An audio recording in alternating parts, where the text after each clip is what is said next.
Hi guys, so it's me Curtis, obviously, and it's June 7th today, big day, WWDC, otherwise known as Worldwide Developer Conference. It's Apple's big thing for the developers. Just kicked off, keynote just ended a few minutes ago, and I jotted down a bunch of notes. There's brand new stuff that just came out. Actually, more or less just 1 to 2 new things came out, and one of them we kind of already knew about. So the first thing that came out pretty much was, Steve Jobs came out onto the floor, and onto the stage, I suppose, and he was talking about this, talking about that, more or less apps, showed them off, got some developers up there, yada yada yada. It was kind of boring, so sloughed that off. It was kind of lame.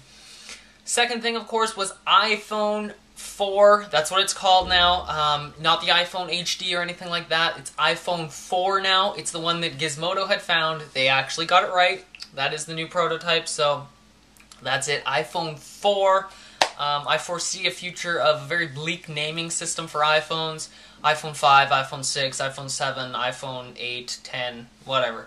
I really hope they don't continue it like that, because seriously, it's going to get boring. Why don't they just call it iPhone, just iPhone, and then just, version 4 or version 5, instead of actually putting the number behind it, but that's just me. So with iPhone 4, we got some brand new features, of course. iPhone OS 4, or they've rebranded it now to iOS 4, which is a good thing because it's not only run on the iPhone anymore, it's ran on the iPod Touch and the iPad, so it's more of a, iPod, iPhone, iPad, it's more of an iOS, so that's what they called it. It's now called iOS 4. We already seen a preview of this, of course, multitasking, folders. There's some other features, of course, they were all revealed a couple months ago in the keynote that Apple had. So getting to iPhone 4, there's main things, a bunch of things that I have listed here, and I'm just going to go down the list and talk about them. So the first thing that came to me when I was listening to the keynote and after it was over was, this was an iPhone OS or iOS 4 sort of thing, was Game Center. Where was it? They didn't talk about it at all. Is it still included in iOS 4 or no? Like, what's going on with that? I didn't hear about anything with that, so Game Center, who knows? I don't even know what it's about. There was never any demos of it really, so that's kind of how it is. Next thing, of course, is there is now a front-facing camera and there is a back camera, which is awesome. Back camera is 5 megapixels. Now the camera does have flash. Of course, there's a small LED flash in the back, so you got flash now, everyone who wanted it out there. I'm not sure how effectively it works, but there is flash now on the camera. And when you're in the camera, you can also, there's a button to simply flip from front to back, which is really nice. So if you're like me and you do your vlogs or whatever, you can have the camera facing you. You can have the iPhone facing you with the screen towards you and also the camera facing you, so it allows for better video recording. The camera also features digital zoom now. It was included in iOS 4, so now it's included with this brand new operating system, of course.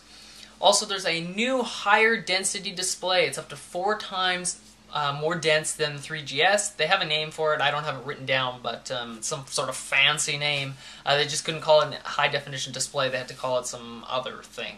So with the brand new display, we've got 960 by 640 display, so we've got a pretty good display on this thing. It's also, with the new camera, capable of recording high-definition video, which is awesome. I'm not sure if it's only for the back camera or both, because, of course, we don't know. I'm not really sure what the specs are for the front camera, if it's the same or not.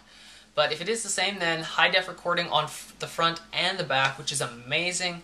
That's 720p, of course, so that's the same thing that this video is being shot in right now. It's on my Flip. It'd be great to have that right on your phone. Now, those are some of the main features for the camera, of course. There were lots of improvements on that. But there's also some new stuff with iOS 4, like folders. iBooks is coming, and the big thing with iBooks is if you download iBooks onto your iPhone, iPod Touch, or iPad, you can actually, so you buy let's just do an example here. You buy a book on your iPad. Then you download iBooks on your iPhone, so you can actually go back into the iBooks store, and it knows which books you've bought, of course, and you can just download it for free because you've already bought it. So you purchase it once, and you can download it onto as many different iPods or iPhones you want. Everything is synced, so your current bookmarked pages. There's now a notes section built right into iBooks, so that's sort of new. So those will all be synced. They're synced wirelessly over the air. iOS now includes the ability to change the background of the your home screen, sort of like the iPads had it for a while now, since it released, of course, and now with iOS 4, you can actually do it for your iPhone or iPod Touch. So now with the new camera being able to shoot in high-def video, there's now a demand for, of course, your ability to edit video together. And Apple has solved that, and they're bringing iMovie to the iPhone. Now this is going to be great. You're going to be able to actually import, you're going to import your videos, your pictures, and you're going to be able to use songs from your iTunes library all within this app. You're going to be able to merge them together. You're going to be able to do transitions. You're going to be able to do different text overlays and stuff like that. It's going to be amazing. You can also export it in 640 by 360, which is sort of like medium, 960 by 540, which is high quality, or what else we got here? Or 720p, of course, which is HD. So you'll actually be able to export HD video on your iPhone. I'm not sure how well that's going to work. There is the new A4 chip built right into the iPhone, so maybe it's going to be speedier, but I don't know. To me, exporting a high-definition video on an iPhone, such a small little device, it could be something that just hogs your battery down. There's also a new feature that they didn't really touch upon in the keynote, but it's the sound canceling over the phone sort of phone call thing. I don't really know how to explain it, but pretty much how it works is the iPhone now has two mics. One is at the top and one is at the bottom. Now you speak into the one at the bottom, and the one at the top pretty much takes your surrounding sounds, and how I believe it does it is takes the surrounding sounds and then kind of like subtract it. We're doing some math here. Subtracts it from what's going into the bottom mic. So you get rid of, the outside sound and you just get your voice. Now with the addition of the front-facing camera comes video calling. This is one thing that throughout the keynote I was wondering, where is it? Where is it? Well, at the very end of the iPhone sort of presentation, there was one more thing, and that was a new feature called FaceTime. So when you call someone with the phone application, you open up, you call someone, there's a little icon now that says face-to-face. Or not face-to-face, sorry, FaceTime. And you click on that and it does a video call, but it only works over Wi-Fi at the moment. They said that 3G calling could be in the future as long as your carrier allows it. So right now it's just Wi-Fi only, but it's, like Skype sort of thing. You got your face-to-face video calling. It's really cool. Works in both landscape and portrait. Don't know why they just didn't include, call it iChat, because, what happened to iChat? Is there no integration between it? Right now, FaceTime only works between iPhone 4 and iPhone 4s, so it's kind of restricted only to them. They said that they hope to broaden it out to a larger prospect. It's supposed to be, available to all developers and also, other manufacturers. So if you got, your Android phone, maybe hopefully in the future it'll be running FaceTime, so then I, having an iPhone 4, can call you having an Android. The photo app got a little bit of an addition in iOS 4. You now have faces and places synced up to it. Of course, this is only Mac specific, so if you're syncing your iPhone with a Mac and you have iPhoto all set up with that, you get faces and places. iOS 4 also introduces Bluetooth keyboard support, so like the iPad, if you don't like typing on such a small keyboard, if you're typing up something larger, which seems kind of weird because it's an iPhone, but you can connect your Bluetooth keyboard like I have right here. This is a Bluetooth keyboard made by Apple. Search also got an improvement. They didn't touch on this very much during the keynote, but on the home screen, if you slide to the left, of course, you get the search function, like always, Spotlight Search. Now you can actually search on the web, so if you type in something, you can actually click, I believe it's search on web, or you got the Google or something like Google, Yahoo, and also now Bing is included on the search for iPhone, so on your Safari area there's also an option for Bing. So let's talk a little bit more about the hardware of this device. The sides are stainless steel, so all the way around the device is a new stainless steel. It's really, really cool. It's broken up into 3 different sections, and originally when I seen this, I didn't like the design, because why are there those different sections on it? Well, they actually came across and they told everyone the different sections of the case are actually used as antennas for the device. So one section is used for the 3G, connect to cell phone tower sort of thing.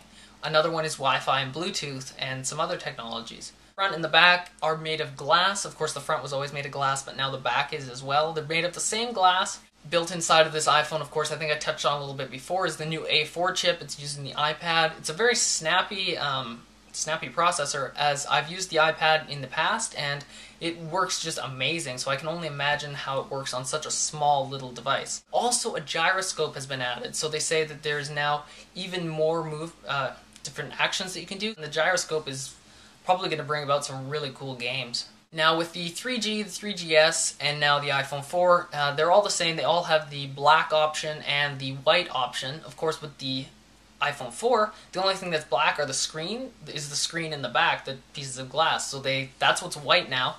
Personally, I don't like it. The white one looks horrible, I think. Of course, you can tell me below what you think of the white one. I personally don't really like it, but it is available in both white and black. It comes in 16 gigabytes and 32. For some reason, they haven't pushed it up to 64 yet. I have a feeling they're just keeping that for the iPod Touch. So one of the big things that they were pushing with iPhone 4 was battery life. With the smaller A4 chip, they said they could put in a larger battery, which was really cool. And I've actually got some of the specs here for the battery. So now you've got 40 hours of audio playback. That's amazing. That's more than 2 days. So there you go for that. 10 hours of video playback, which is crazy, so you can watch all those movies you want. 6 hours of 3G internet connection or 10 hours of Wi-Fi connected, so that's also amazing. 7 hours of 3G talk time and 14 hours of 2G talk time. And if your phone is just sitting there on the desk, it can sit there for 300 hours before it runs out. So those are mainly the only two things that Apple talked about at WWDC, their main keynote. I was surprised there's nothing on Macs, nothing on anything else like that. There were some rumors that Apple TV was going to get a refresh. Did not happen. Literally all they talked about was iOS 4 and iPhone 4, and that was it. I'm really surprised they didn't talk about anything else. The keynote was 2 hours long, so you guys got a summed up version of a 2 hour long keynote.